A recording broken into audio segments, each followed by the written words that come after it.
Alkisah, di sebuah negeri yang permai di Tatar Pasundan, berdirilah sebuah kerajaan yang gemah ripah loh jinawi, aman dan makmur sentosa.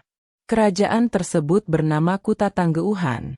Negeri ini diberkahi dengan tanah yang subur dan rakyat yang rajin bekerja, hidup dalam kedamaian di bawah naungan pemimpin mereka yang adil dan bijaksana. Di puncak kejayaan kerajaan Kuta Tanggeuhan, tersebutlah seorang raja agung yang memerintah dengan penuh kearifan. Beliau adalah Prabu Suwartalaya. Sang Prabu dikenal sebagai sosok pemimpin yang tidak hanya adil dalam setiap keputusannya, tetapi juga sangat mencintai rakyatnya. Di bawah pemerintahannya, tidak ada seorang pun yang merasa kelaparan atau tertindas. Keadilan ditegakkan tanpa memandang bulu, dan kesejahteraan dirasakan oleh seluruh lapisan masyarakat, dari para pejabat istana hingga para petani di pelosok desa. Mendampingi Sang Prabu, ada seorang permaisuri yang tak kalah mulia hatinya, bernama Ratu Purbamanah. Sang Ratu adalah cerminan keanggunan dan kelembutan. Beliau senantiasa mendukung kebijakan suaminya dan seringkali turun langsung untuk melihat keadaan rakyatnya. Kasih sayang Ratu Purbamanah kepada sesama membuat namanya harum dan dicintai oleh seluruh penjuru negeri.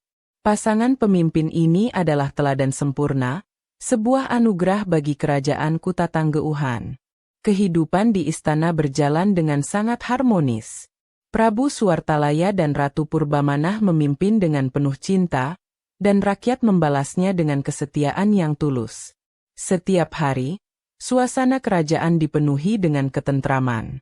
Para petani berangkat ke sawah dengan gembira, para pedagang berniaga dengan jujur, dan para pengrajin menghasilkan karya-karya terbaiknya. Semua ini adalah buah dari kepemimpinan yang mengutamakan kepentingan bersama di atas segalanya. Kerajaan Kuta Tanggeuhan sendiri digambarkan sebagai sebuah surga kecil di muka bumi. Alamnya begitu indah, dengan pegunungan yang menjulang gagah dan hutan-hutan lebat yang menjadi sumber kehidupan. Sungai-sungai mengalir jernih, mengairi ladang-ladang yang menghijau. Kemakmuran ini bukan hanya tentang materi, tetapi juga tentang kedamaian batin yang dirasakan oleh setiap jiwa yang bernaung di bawah panji-panji kerajaan. Namun, di tengah segala kesempurnaan dan kebahagiaan itu, ada satu awan kelabu yang menggantung di hati Sang Prabu dan Ratu. Ada satu kekosongan yang membuat istana terasa sepi, sebuah kerinduan mendalam yang belum juga terobati. Meskipun mereka memiliki segalanya, tahta, harta, dan cinta dari rakyat, ada satu anugerah yang belum mereka terima dari Yang Maha Kuasa. Tahun demi tahun berlalu, namun singgasana kerajaan Kuta Tanggeuhan belum juga dikaruniai seorang pewaris.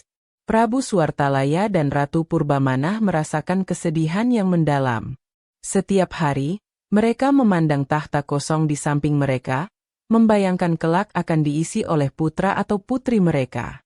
Istana yang megah terasa hampa tanpa celoteh dan tawariang seorang anak. Kerinduan ini menjadi ujian terberat dalam kehidupan mereka. Dengan hati yang penuh harap, Sang Prabu dan Ratu tak henti-hentinya memanjatkan doa. Mereka bersimpuh di hadapan Allah yang Maha Esa, memohon dengan segala kerendahan hati agar dikaruniai seorang keturunan. Siang dan malam, doa mereka panjatkan, berharap belas kasihan Sang Pencipta akan tercurah kepada mereka. Ratu Purbamanah seringkali menghabiskan waktu dalam keheningan, meneteskan air mata kerinduan akan sosok buah hati. Melihat kesedihan permaisurinya yang tak kunjung usai, Prabu Suwartalaya mengambil sebuah keputusan besar. Setelah bermusyawarah, beliau memutuskan untuk pergi menyepi ke dalam hutan lebat, menjauh dari hingar-bingar duniawi. Beliau hendak bertapa, memusatkan seluruh jiwa dan raga, menyerahkan segala asa dan harapannya hanya kepada Sang Penguasa alam semesta, memohon ridho darinya. Di tengah keheningan hutan, di bawah pohon-pohon raksasa dan di antara suara satwa liar, Sang Prabu berdoa dengan khusyuk. Beliau berpuasa dan bersemedi, melupakan segala urusan kerajaan untuk sementara waktu. Hanya satu permohonannya, satu pintanya yang paling tulus, yaitu agar Allah menganugerahkan seorang anak yang akan menjadi pelengkap kebahagiaan keluarga dan penerus tahta Kuta Tanggeuhan. Beberapa waktu kemudian, setelah Prabu Suartalaya kembali ke istana, doa yang dipanjatkan dengan begitu tulus akhirnya terkabul. Langit di atas Kuta Tanggeuhan seolah tersenyum cerah. Tanda-tanda kehamilan mulai tampak pada Ratu Purbamana. Kabar ini disambut dengan sukacita yang luar biasa oleh seluruh isi istana dan rakyat kerajaan. Penantian panjang yang penuh air mata dan doa akhirnya berbuah manis. Langit kerajaan Kuta Tanggeuhan berpesta saat Ratu Purbamana melahirkan seorang putri yang cantik jelita. Wajahnya bersinar laksana rembulan di malam purnama, memancarkan pesona yang luar biasa. Sang putri kemudian diberi nama Gilang Rukmini. Kelahirannya disambut dengan perayaan besar-besaran selama 7 hari 7 malam, sebagai wujud syukur Prabu Suartalaya dan seluruh rakyatnya atas anugerah yang tak ternilai ini. Sejak hari pertama kelahirannya, Putri Gilang Rukmini menjadi pusat dunia bagi Prabu Suartalaya dan Ratu Purbamana. Segala bentuk kasih sayang tercurah kepadanya. Apapun yang diinginkan sang putri, akan segera diwujudkan tanpa penundaan. Jika ia menangis, seluruh istana akan panik mencari cara untuk menenangkannya. Tidak ada satu permintaan pun darinya yang pernah ditolak. Kasih sayang yang melimpah ruah ini, sayangnya, tidak diimbangi dengan didikan yang tegas. Sang Prabu dan Ratu begitu takut melihat putri tunggal mereka bersedih, sehingga mereka membiarkannya tumbuh tanpa pernah merasakan kekurangan atau penolakan. Akibatnya, Putri Gilang Rukmini tumbuh menjadi seorang gadis yang manja, angkuh, dan memiliki perangai yang kurang baik. Ia merasa bahwa seluruh dunia harus tunduk pada kehendaknya. Meskipun memiliki wajah yang rupawan, sifat buruk sang putri menjadi buah bibir di kalangan dayang dan punggawa istana.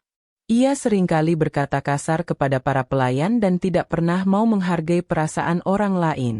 Jika keinginannya tidak terpenuhi, ia akan mengamuk sejadi-jadinya. Ratu Purbamana seringkali menasihatinya dengan lembut, namun kata-katanya tak pernah dihiraukan. Sang putri merasa ia adalah yang paling utama di kerajaan itu. Kecantikan fisiknya berbanding terbalik dengan keindahan hatinya. Ia tidak mewarisi kearifan ayahnya maupun kelembutan ibunya. Kasih sayang yang berlebihan telah membentuknya menjadi pribadi yang egois dan tidak memiliki empati. Prabu Suartalaya dan Ratu Purbamana sebenarnya menyadari hal ini, namun rasa sayang mereka yang buta telah membuat mereka tak berdaya untuk mengubah tabiat putri kesayangan mereka itu. Waktu berlalu begitu cepat, tak terasa Putri Gilang Rukmini akan segera menginjak usia 17 tahun. Usia ini dianggap sebagai gerbang menuju kedewasaan. Prabu Suartalaya berencana untuk mengadakan sebuah pesta yang paling meriah dan megah yang belum pernah ada sebelumnya di kerajaan Kuta Tanggeuhan. Pesta ini tidak hanya untuk merayakan hari jadi putrinya, tetapi juga untuk menunjukkan keagungan kerajaan kepada negeri-negeri tetangga. Seluruh persiapan mulai dilakukan. Para arsitek terbaik dipanggil untuk menghias istana dengan ornamen-ornamen yang indah. Para juru masak istana mulai merancang hidangan-hidangan istimewa yang akan disajikan kepada para tamu. Undangan pun disebar ke seluruh pelosok negeri dan juga kepada raja-raja dari kerajaan sahabat. Semua orang sibuk mempersiapkan hari besar itu, berharap perayaan akan berjalan lancar dan mengesankan. Di tengah kesibukan itu, Prabu Suartalaya memikirkan sebuah hadiah yang paling istimewa untuk putri tunggalnya. Beliau tidak ingin memberikan hadiah biasa seperti emas, sutra, atau kuda terbaik. Beliau menginginkan sesuatu yang lebih bermakna, sebuah hadiah yang tidak hanya bernilai tinggi secara materi, tetapi juga memiliki nilai simbolis yang mendalam, sesuatu yang bisa mewakili cinta dari seluruh rakyat Kuta Tanggeuhan. Setelah berpikir cukup lama, Sang Prabu mendapatkan sebuah gagasan cemerlang. Beliau akan membuatkan sebuah kalung yang terbuat dari untaian batu permata paling indah. Namun, permata-permata itu bukan diambil dari kas kerajaan. Beliau mengumumkan kepada rakyatnya, siapa saja yang ingin menyumbangkan permata, batu mulia, atau perhiasan yang mereka miliki sebagai tanda cinta kepada sang putri, akan diterima dengan senang hati. Rakyat kerajaan Kuta Tanggeuhan, yang begitu mencintai keluarga kerajaan, menyambut gagasan ini dengan antusiasme yang luar biasa. Mereka berbondong-bondong datang ke istana, menyerahkan perhiasan terbaik yang mereka miliki. Ada yang memberikan zamrud, ada yang membawa mirah delima, safir, hingga berlian. Mereka memberikannya dengan tulus, sebagai wujud cinta dan kesetiaan kepada putri mereka, Putri Gilang Rukmini. Kumpulan permata dan batu mulia dari rakyat telah terkumpul dalam jumlah yang sangat banyak. Warnanya beraneka ragam, berkilauan indah saat tertimpa cahaya. Prabu Suwartalaya kemudian memanggil empu perhiasan terbaik di seluruh kerajaan. Sang empu dikenal memiliki keahlian yang tiada tanding dalam merangkai perhiasan. Dengan penuh hormat, Sang Prabu menyerahkan kumpulan permata itu dan menitahkan sang empu untuk membuat kalung terindah yang pernah ada. Sang empu bekerja siang dan malam di dalam bengkel kerjanya. Dengan penuh ketelitian dan kesabaran, ia mulai memilih dan memilah setiap butir permata. Ia menyatukan permata-permata dengan warna yang serasi, merangkainya satu persatu dengan benang emas murni. Setiap detail ia perhatikan, memastikan bahwa kalung itu akan menjadi sebuah mahakarya yang pantas untuk dipersembahkan kepada putri mahkota. Proses pembuatan kalung itu sendiri menjadi sebuah simbol persatuan. Setiap kilau permata mewakili cinta dan harapan dari seorang rakyat. Ada kilau hijau dari petani, kilau merah dari pedagang, dan kilau biru dari nelayan. Semua cinta itu disatukan oleh tangan ahli sang empu, menjadi sebuah untaian harmonis yang memancarkan keindahan luar biasa.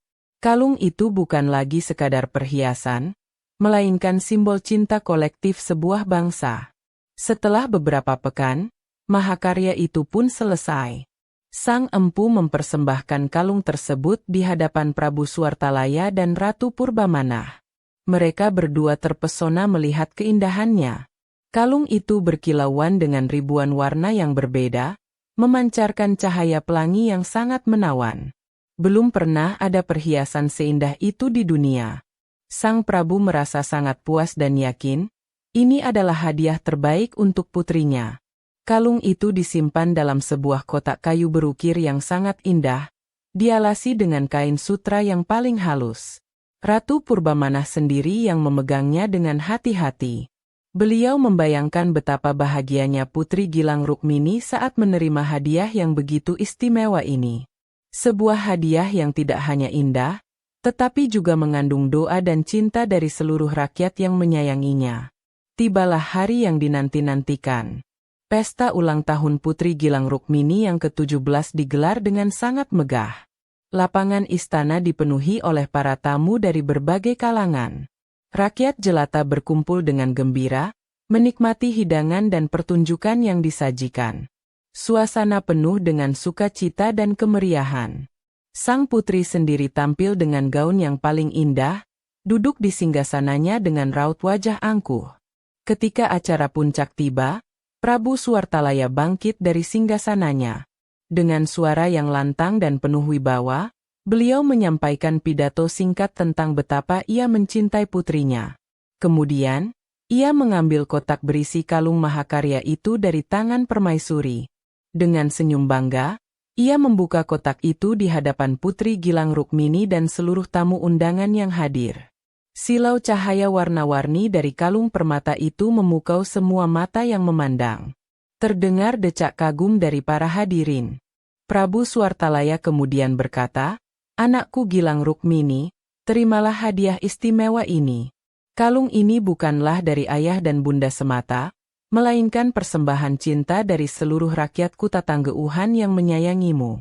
Dengan lembut, beliau hendak mengalungkan perhiasan itu ke leher putrinya.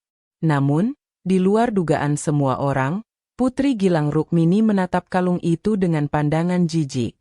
Ia mendorong tangan ayahnya dengan kasar. "Aku tidak mau kalung ini. Warnanya norak dan kampungan. Tidak cocok untukku," ucapnya dengan suara keras dan penuh penghinaan. Ia sama sekali tidak menghargai hadiah yang dibuat dari ketulusan hati rakyatnya itu. Tanpa berpikir panjang, Sang putri merebut kalung itu dari tangan ayahnya dan membantingnya dengan sekuat tenaga ke lantai marmer istana. Prak! Kalung yang indah itu hancur berkeping-keping. Butiran-butiran permatanya tercerai-berai, tersebar ke seluruh penjuru lantai. Suasana pesta yang meriah seketika hening. Semua orang terkejut dan tak percaya dengan apa yang baru saja mereka saksikan. Keheningan pecah oleh suara isak tangis yang memilukan. Ratu Purbamana tidak dapat lagi menahan kesedihan di hatinya. Hatinya hancur melihat perlakuan putrinya yang begitu kasar dan tidak tahu berterima kasih.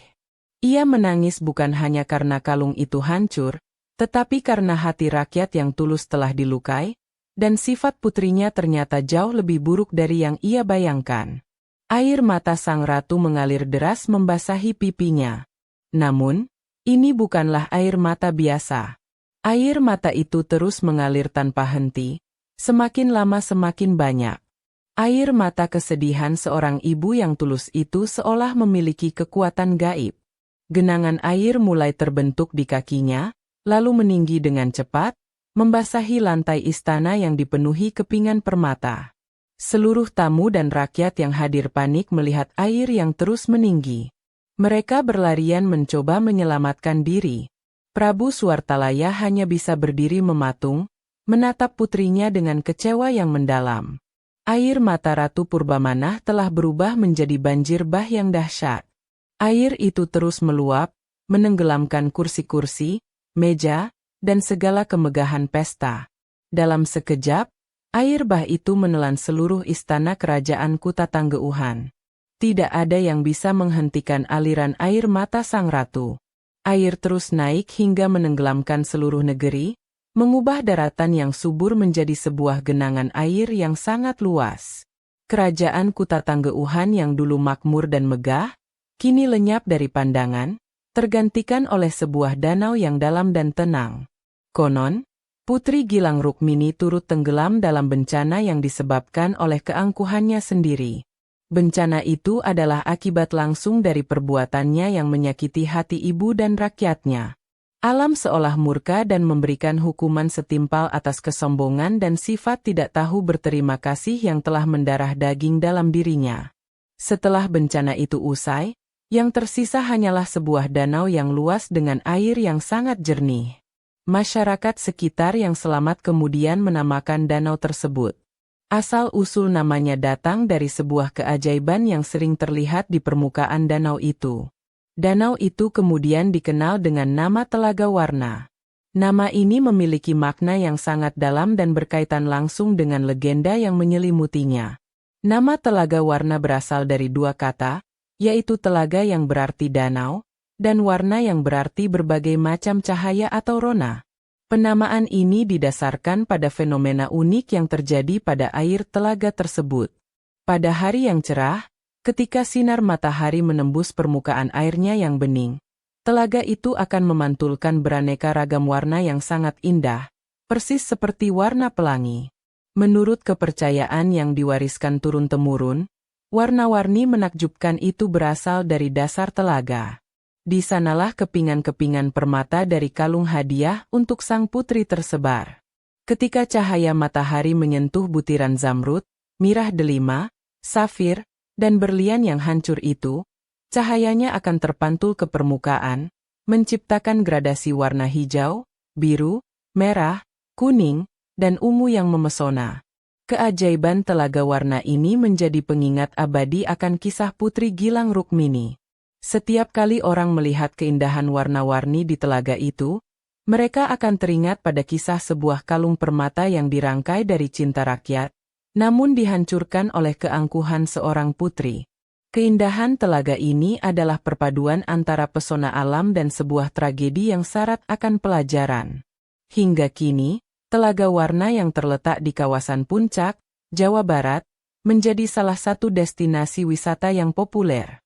Para pengunjung datang tidak hanya untuk menikmati keindahan alamnya yang sejuk dan asri, tetapi juga untuk merenungi legenda yang melatar belakanginya.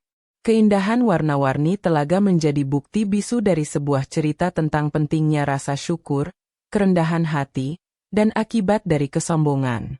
Kisah legenda Telaga Warna mengajarkan kita sebuah pelajaran yang sangat berharga. Kasih sayang yang diberikan kepada anak haruslah diimbangi dengan didikan tentang kerendahan hati, rasa syukur, dan cara menghargai pemberian serta perasaan orang lain.